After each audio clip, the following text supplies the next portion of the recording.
ఇక startup hub global IT దిగ్గజాలకు care of Hyderabad. Startup hub గా తెలంగాణ ఉన్నది. విదేశాల్లో ఉన్న భారతీయ విద్యార్థులు కేవలం ఆలోచనల వద్ద ఆగిపోవద్దు, వాటిని సాధించేందుకు నిబద్ధతతో కూడిన ప్రణాళికలు రూపొందించుకోవాలి. పెట్టుబడులను ఆకర్షించడమే కాదు, ఇన్వెస్టర్లతో నమ్మకాన్ని నిలబెట్టండి. రేపటి అవసరాలకు సరిపడా సామర్థ్యాన్ని పెంపొందించుకోనని కేటీఆర్ నిన్న ఆ న్యూయార్క్ సభలో మాట్లాడిండు. బానే ఉంది. ఈ ఫస్ట్ లైన్ చూడండి ఒకసారి. విదేశాల్లో ఉన్న భారతీయ విద్యార్థులు కేవలం ఆలోచనల వద్దే ఆగిపోవద్దు. ఇవాళ ప్రభుత్వానికి నేను చెప్తా ఉన్నా, గత ప్రభుత్వమా ఈ ప్రభుత్వమా కాదు, బుద్ధుండాలే ప్రభుత్వానికి కొంచెమన్నా. ఇవాళ భారతదేశం వెలుపల చదువుతా ఉన్నటువంటి విద్యార్థులు, ముఖ్యంగా అమెరికా, కెనడా లాంటి, బ్రిటన్ లాంటి దేశాల్లో చదువుతున్న విద్యార్థులకు మీ ముఖానికి ఇంతవరకు స్కాలర్షిప్లు ఇస్తలేరు. వాళ్ళకి ఆగమైతా ఉన్నారు, అక్కడ పనులు చేసుకోలేక ఇబ్బందులు పడుతూ ఉన్నారు.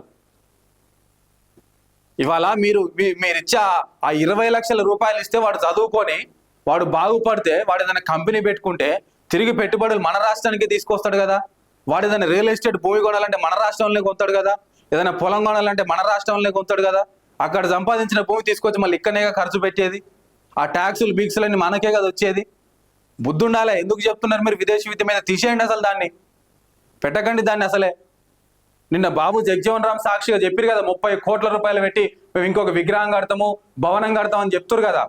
ఫస్ట్ ఆ చదువుకోవడానికి పోయిన పోరగాళ్ళకు డబ్బులు ఇవ్వండి. మీరు హరిగోసాలు పడతా ఉన్నారు. ఇంకా దీన్ని నెంబర్ పెంచుతున్నాం మేము, 500 మందికి పెంచుతున్నాం. ఎందుకు ఇవన్నీ మాటలు? ఉదరగొట్టే మాటలు ఎందుకండి? ఇన్ని కోట్ల రూపాయలు ఖర్చు పెడతా ఉన్నారు, కనీసం చదువుకున్న పిల్లలకు డబ్బులు వేయడానికి మీకు చేత కాదు. వాళ్ళ గవర్నమెంట్ స్కూళ్ళను బాగు చేయడానికి మీకు చేత కాదు. గవర్నమెంట్ హాస్పిటల్లను బాగు చేయడానికి మీకు చేత కాదు. ఏం చేస్తూ ఉన్నది గవర్నమెంట్? ఎంతమంది పిల్లలు పోతా ఉన్నారు? దాని మీద తీయండి, ఒకసారి లిస్టు తీయండి. గత 2-3 సంవత్సరాల కింద పోయిన పిల్లలకు డబ్బులు వచ్చినాయా? ఎందుకు వస్తలేవు? ఎందుకు పంపిస్తున్నారు వాళ్ళని? మరి వాళ్ళ పేద మధ్యతరగతి పిల్లలు గవర్నమెంట్ సహాయపడుతుందని చెప్పేసి ఇవాళ మీరిచ్చే 20 లక్షలు సరిపోకపోయినా కూడా అక్కడున్న పరిస్థితులకు అనుగుణంగానో, వారికి వచ్చినటువంటి యూనివర్సిటీ ఆధారంగానో, వాళ్ళు జీవిస్తున్న అవన్నీ కూడా లెక్క వేసుకుంటే మీరు ఇచ్చే 20 వేలు దేనికి సరిపో? వాళ్ళకి ఏదో ఒక కొసకు, ఒక సెమిస్టర్కో 2 సెమిస్టర్లకు ఉపయోగపడతాయి. అరే వాటిని కూడా మీరు ఆదుకోకుండా ఉంటే ఎందుకు? మరిగా మీరు ఇయ్యను అని చెప్తే వాడు చేతనైనడు పోతాడు, చేతగానోడు ఊకుంటాడు కదా ఇక్కడే.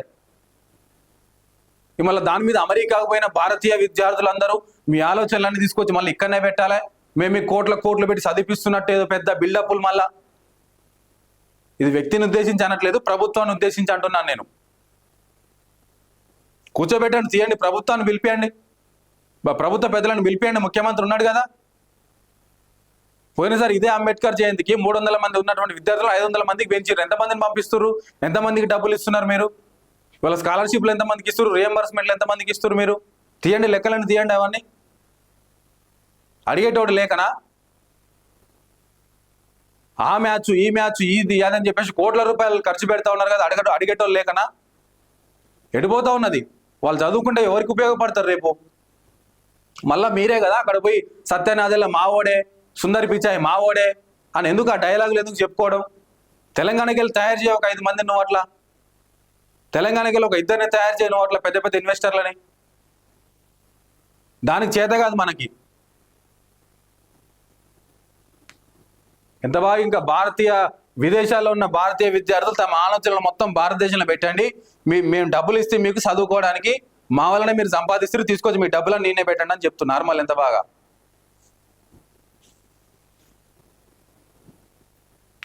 కేటీఆర్ నిన్న న్యూయార్క్ కొలంబియా బిజినెస్ స్కూల్లో జరిగిన ఇండియా బిజినెస్ కాన్ఫరెన్స్ కు ముఖ్య అతిథిగా హాజరై ప్రసంగిస్తున్నట్టు ఇక ఆయన మాట్లాడిన ఫోటో మనకు కనిపిస్తా ఉన్నది. ఇక రుణ ఊబిలో పౌర సరఫరాలు, ఒక్క ఏడాదే కార్పొరేషన్ అప్పులు 54,000 కోట్లు. బడ్జెట్ లో స్వయంగా వెల్లడించిన రాష్ట్ర ప్రభుత్వం మొత్తం 1,11,000 కోట్ల అప్పుల్లో సివిల్ సప్లైస్. మళ్లీ అప్పు చేస్తేనే వడ్ల కొనుగోలు, బియ్యం పంపిణీ. రాష్ట్రంలో 5,625 వైద్యుల ఖాళీలు. ఐపీహెచ్ఎస్ ఎన్ఎంసీ నిబంధనల మేరకు మంజూరైన పోస్టులు 14,633 అయితే డిఎంఈ పరిధిలో తీవ్రంగా సమస్య. టీచింగ్ దవాఖానాల్లో 2,786 ఖాళీలు. ఇక టీవీవీపీ పరిధిలో 2,379 వేకెన్సీలు. ఇటీవల మండలిలో ప్రభుత్వం వెల్లడి. నియామకాల్లో కాంగ్రెస్ సర్కార్ జాప్యం. మరో వైపు నిరుద్యోగుల ఆందోళన అంటూ ఖాళీలు ఉన్నాయి కానీ నింపే నాదుడు లేడు. గతంలో వార్త వచ్చింది కదా, ఇదే టీవీవీపీకి సంబంధించి ఒక అధికారి, ఆయన పై స్థాయిలో ఉన్నటువంటి అధికారి ఏ పోస్టు తీసుకోవాలన్నా కూడా ఈయన డిసైడ్ చేసేటట్టు కూర్చొని. అంత డబ్బుల మహిమ. గతంలో వచ్చింది కదా వార్తాపత్రికల్లో టీవీవీపీకి సంబంధించింది.